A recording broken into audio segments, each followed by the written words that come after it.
नमस्कार साथियों। आज हम सभी वर्क एंड एनर्जी चैप्टर से मोस्ट 100 क्वेश्चन देखने वाले हैं इस शॉर्ट में, इस वीडियो में। चलिए फर्स्ट क्वेश्चन की ओर चलते हैं। कार्य का मात्रक क्या है? तो option B is the right answer, joule is the right answer. Question number 2, किसी वस्तु पर कार्य तभी किया जाता है जब बल व स्थिर हो। Option A is the right answer. Question number 3 की ओर चलते हैं। ऊर्जा का सही मात्रक क्या है? तो ऊर्जा का सही मात्रक joule, joule is the right answer. Question number 4 की ओर चलते हैं। शक्ति का मात्रक क्या है? शक्ति का मात्रक क्या है? तो option number B is the right answer, volt is the. शक्ति का मात्रक क्या है? Joule is the right answer. Question number 5, वह ऊर्जा जो वस्तु की गति के कारण होती है उसे क्या कहते हैं? तो option B is the right answer, गतिज ऊर्जा। क्वेश्चन नंबर 6 की ओर चलते हैं। स्थिति ऊर्जा का क्या अर्थ है? तो option be the right answer, किसी वस्तु की स्थिति से संबंधित ऊर्जा, that is right answer. Question number 7, किसी बल द्वारा किया गया कार्य शून्य होता है जब। ऑप्शन ए वस्तु पर बल न लगाया गया हो। ऑप्शन बी वस्तु पर विस्थापन नहीं हो। ऑप्शन सी बल विस्थापन के लंबवत हो। और ऑप्शन डी बल और विस्थापन समान दिशा में हो। तो 7 का right answer is the right answer, वस्तु पर बल न लगाया गया हो, शून्य होता है। क्वेश्चन नंबर 8, 1000 जूल प्रति सेकंड ऊर्जा को क्या कहा जाता है? तो option A is the right answer, 1 watt. Question number 9 की ओर चलते हैं। गतिज ऊर्जा किस पर निर्भर करती है? केवल वस्तु के द्रव्यमान पर, बी केवल वस्तु की गति पर, एंड सी वस्तु के द्रव्यमान और गति दोनों पर, एंड डी वस्तु की स्थिति पर। तो 9 का option A is the right answer, केवल वस्तु के द्रव्यमान पर, मास पर डायरेक्टली। क्वेश्चन नंबर 10, किसी वस्तु का भार उसके द्रव्यमान और उसके गुणनफल के बराबर होता है। ए ऑप्शन ए गति, ऑप्शन बी गुरुत्वीय त्वरण, ऑप्शन सी विस्थापन, एंड ऑप्शन डी शक्ति। तो option B is the right answer, गुरुत्वीय त्वरण के बराबर। क्वेश्चन नंबर 11 की ओर चलते हैं। 11 क्वेश्चन है, 1 वाट किसके बराबर होता है? Option A 1 joule, option B 1 joule प्रति second, option C 1 newton, and option D 1 newton प्रति सेकंड। तो 11 का 1 newton is the right answer. Question number 12 की ओर चलते हैं। किसी वस्तु पर 1 जूल कार्य कब होता है? Option B is the right answer, एक जब 1 वोल्ट की ऊर्जा होती है। क्वेश्चन नंबर 13, ऊर्जा संरक्षण का नियम क्या बताता है? Law of conservation of mass क्या बताता है? तो क्वेश्चन 13 का B is the right answer, ऊर्जा का निर्माण हो सकता है, ना ही उसका विनाश हो सकता है। ऊर्जा का निर्माण हो सकता है, ना विनाश, बस रूपांतरण हो सकता है। तो option C is the right answer, so wrong. 13 का C is the right answer, ऊर्जा का निर्माण हो सकता है, ना विनाश, बस एक रूप से दूसरे रूप में इसको रूपांतरण कर सकते हैं। क्वेश्चन नंबर 14, किसी वस्तु के भार में परिवर्तन से कौन सा कारक प्रभावित होता है? तो 14 का option B is the right answer, कार्य। क्वेश्चन नंबर 15, वह प्रक्रिया जिसमें प्रकार की ऊर्जा दूसरे एक प्रकार की ऊर्जा दूसरे में परिवर्तित होती है उसे क्या कहते हैं? ऊर्जा रूपांतरण, ऊर्जा संरक्षण, ऊर्जा ह्रास, ऊर्जा प्राप्त। 15 का option be the right answer, ऊर्जा का रूपांतरण। क्वेश्चन नंबर 16, बल और विस्थापन का गुणनफल किसे कहते हैं?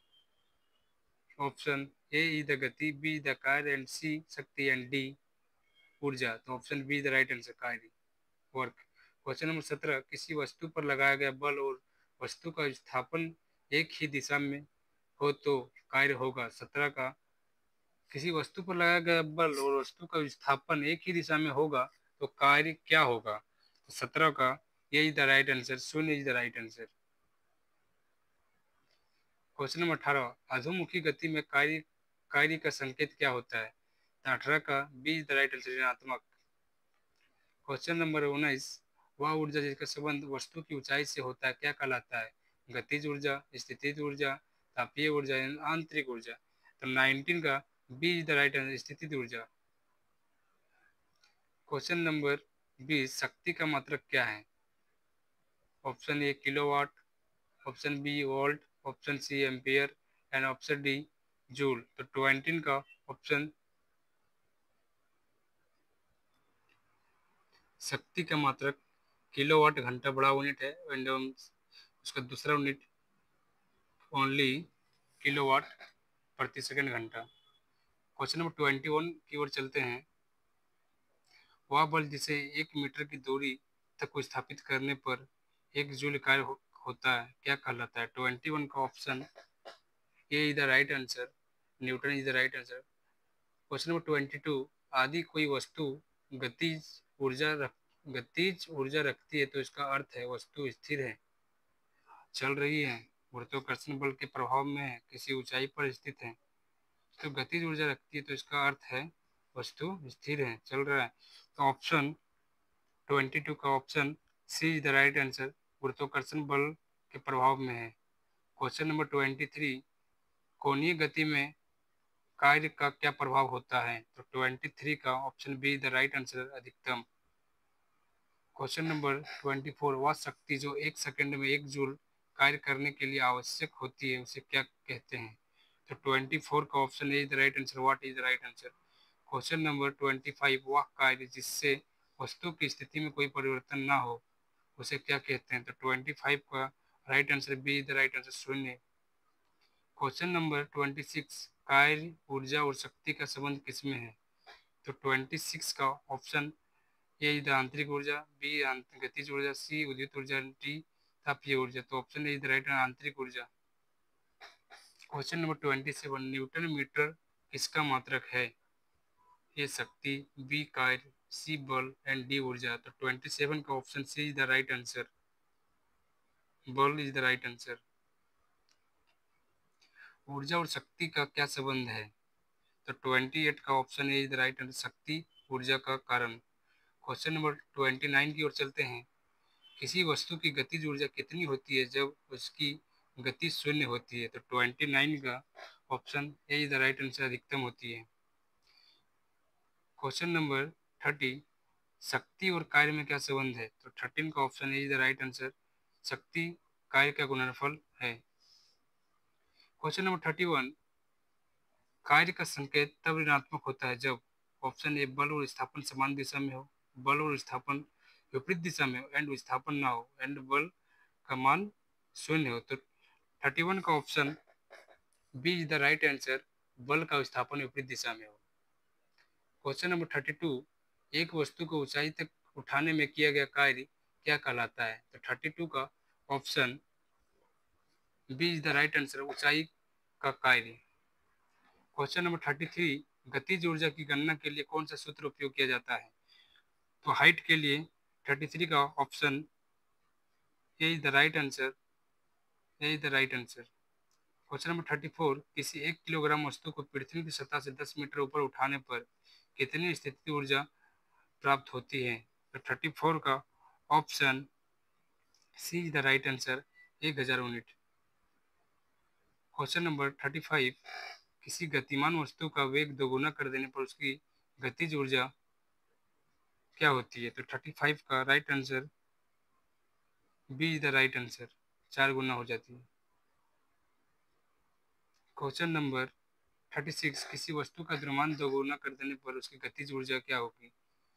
तो ऑप्शन 36 का ए इज द राइट आंसर, 4 गुना हो जाएगी। शक्ति का उपयोग कहाँ होता है? तो 37 का option A is the right answer, कार्य का दर मापने के लिए। यदि बल 5 न्यूटन और विस्थापन 2 मीटर है तो कार्य का मान क्या होगा? तो 38 का option A is the right answer, 10 Newton is the right answer, 10 joule. Question number 39, ऊर्जा संरक्षण का नियम किस पर लागू होता है? केवल गतिज ऊर्जा, केवल स्थिति ऊर्जा, केवल आंतरिक ऊर्जा, सभी प्रकार की ऊर्जा। तो 39 का option D is the right answer, सभी प्रकार के ऊर्जा पर, एनर्जी पर लागू होता है। क्वेश्चन नंबर 40, कार्य को करने के लिए ऊर्जा का क्या होना आवश्यक है? तो 14 का option A is the right answer, संचरण। क्वेश्चन नंबर 41, वह ऊर्जा जो गति और स्थिति दोनों में होती है क्या कहलाती है? तो 41 का option A B is the right answer, तापीय ऊर्जा। क्वेश्चन 42, एक एक 2 किलोग्राम की वस्तु 4 मीटर प्रति सेकंड की गति से चल रही है, इसकी गतिज ऊर्जा कितनी होगी? तो 42 का option be the right answer, 8 joule the correct answer. Question number 43, वह बल जिसके कारण किसी वस्तु का विस्थापन हो क्या कहलाता है? तो 43 का right answer be the right answer, संपर्क बल। क्वेश्चन नंबर 44, वह बल जिसके कारण विस्थापन नहीं होता वह कार्य का मान क्या होगा? तो 44 का option be the right answer, 10 joule is the correct answer. Question number 45, सूर्य की ऊर्जा किस रूप में पृथ्वी तक पहुंचती है? रासायनिक ऊर्जा, तापीय ऊर्जा, विद्युत ऊर्जा, विकिरण ऊर्जा। तो 45 का option D is the right answer, विकिरण ऊर्जा। क्वेश्चन नंबर 46, किसी वस्तु का भार बढ़ाने से उसकी स्थिति ऊर्जा में क्या परिवर्तन होगा? तो 46 का ऑप्शन ये घटेगा। क्वेश्चन नंबर 47, कार्य का संबंध किनके बीच होता है? बल और त्वरण, बल और विस्थापन, ऊर्जा और विस्थापन, त्वरण ऊर्जा। तो 47 का right answer is the correct answer. Question number 48, बिजली उत्पादन किस प्रकार की ऊर्जा से होता है? गतिज ऊर्जा, स्थितिज ऊर्जा, आंतरिक ऊर्जा, विद्युत ऊर्जा। तो 48 का option C is the right answer, आंतरिक ऊर्जा, मैकेनिकल एनर्जी। क्वेश्चन नंबर 49, वह ऊर्जा जो ऊंचाई पर स्थित वस्तु में होती है क्या कहलाती है? गतिज ऊर्जा, स्थितिज ऊर्जा, तापीय ऊर्जा एवं प्रकाश ऊर्जा। तो 49 का option A is the right answer, गतिज ऊर्जा। क्वेश्चन नंबर 50 की ओर चलते हैं, बिजली के बल्ब में किस प्रकार की ऊर्जा का परिवर्तन होता है? तो 15 का option A is the right answer, आंतरिक ऊर्जा। क्वेश्चन नंबर 51, आदि बल का परिमाण स्थिर हो लेकिन विस्थापन बढ़ जाए तो कार्य माना जाएगा, मान होगा, बढ़ेगा, घटेगा, समान रहेगा, शून्य होगा। तो 51 का option B is the right answer, घटेगा। क्वेश्चन नंबर 52, वह मात्रक जो समय को मापता हो। तो option C is the right answer, 50 का 52 का option C is the right answer. Thank you for watching this video. धन्यवाद सभी को। मिलते हैं नेक्स्ट वीडियो में, तब तक के लिए धन्यवाद।